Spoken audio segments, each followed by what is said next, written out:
Hello everybody, welcome to our next video. Today we're going to spend time talking about eligibility specifically for who is an athlete, who is a partner. I'm going to try to break those things down because this is really the next most important thing as you start figuring out who's going to participate in Unified Sports Track and Field exhibition this spring.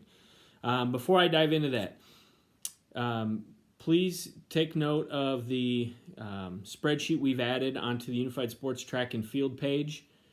If you go to nsahome.org and you go to the Unified Sports tab, click on Unified Sports Track and Field, we have a spreadsheet on there that lists all the 2019 participating schools during this exhibition season. It may help you as you do some scheduling, etc.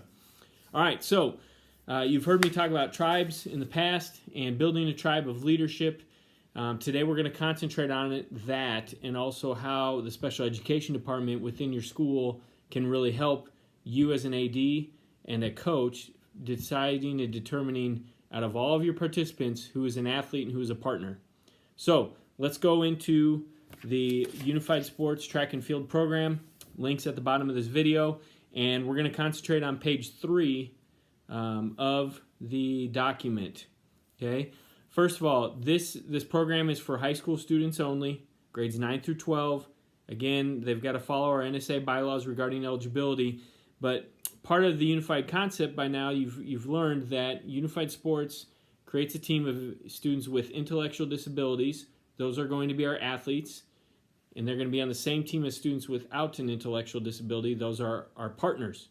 In determining who's an athlete and a partner is important because that's how the program works, especially within track and field.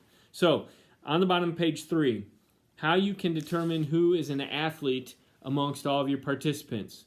Okay, so once you have your list of participants, kids that want to participate in this new program or that are thinking about participating, you need to determine who's an athlete. And to do that, you are going to follow the language outlined on page 3 and 4 of this program. And it's important to note that this is language that Special Olympics Nebraska helped author and has utilized in their programs in the past. And it's also a 3-pronged approach to determining who qualifies to participate as an athlete. Look to the middle of page 4. Letter D, 3D, it says identifying persons with intellectual disabilities. The first prong and part of this is a person that has been appropriately determined by an agency or professional as having intellectual disabilities as determined by such professionals. For example, the IEP or Individualized Education Program, that person would be and participate as an athlete. Or we move to the second prong. This person or student has a cognitive delay as determined by standardized measures such as IQ testing or other measures which are generally accepted within the professional community in that accredited program's nation as being a reliable measurement of existence of a cognitive delay. So it's tied to the IQ. Standard number in Nebraska is usually below 70. Or the third prong to determine if a student is an athlete is the person has a closely related developmental disability. This means having functional limitations in both general learning, such as IQ, and in adaptive skills, such as recreation, work, independent living, self-direction, or self-care.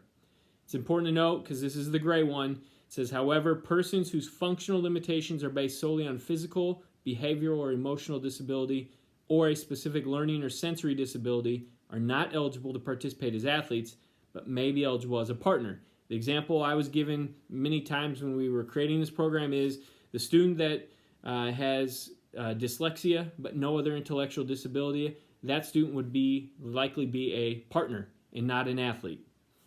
I want to take note too of this bolded area right below here. It says the NSAA does not determine whether or not a person has an intellectual disability, but we determine eligibility based on the ID made by the agency, professional, or local school. And that's where this team approach comes into play. I would guess locally your coach or you the coach are going to figure out, all right, this is my group of kids that want to participate. I'm going to share that list with the activities director or athletic director in your school. Your AD, unless they have a great background in special education, they're going to now build that bridge, create that bridge, and rely heavily on the local special education department to help and assist him or her with determining who is an athlete according to the 3 prongs we just mentioned and are located on page 4. So again, that team approach is so important. That identification will be made locally. Again, the NSA is not determining that. You locally will, because you know your students best.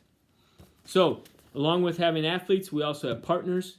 And these are students that are not our athletes, but are participating on and creating that partner-athlete relationship on your unified sports track and field team. Take a look at the bottom of page 4. It says the desired objective of a unified sport experience is best fulfilled when partners on a team are individuals without disabilities. Moving into page 5. Even though an individual with a disability may make an appropriate partner, schools should focus on forming teams that are not composed solely of people with disabilities. So the end goal here is to create, if possible, an atmosphere and a team where students with intellectual disabilities are participating with students without intellectual disabilities. And that is the beauty of unified sports. So again, that is the athlete partner breakdown found on pages 3 through 5 in your program. With that, I want to sign off, wish you a great day, and we'll see you soon.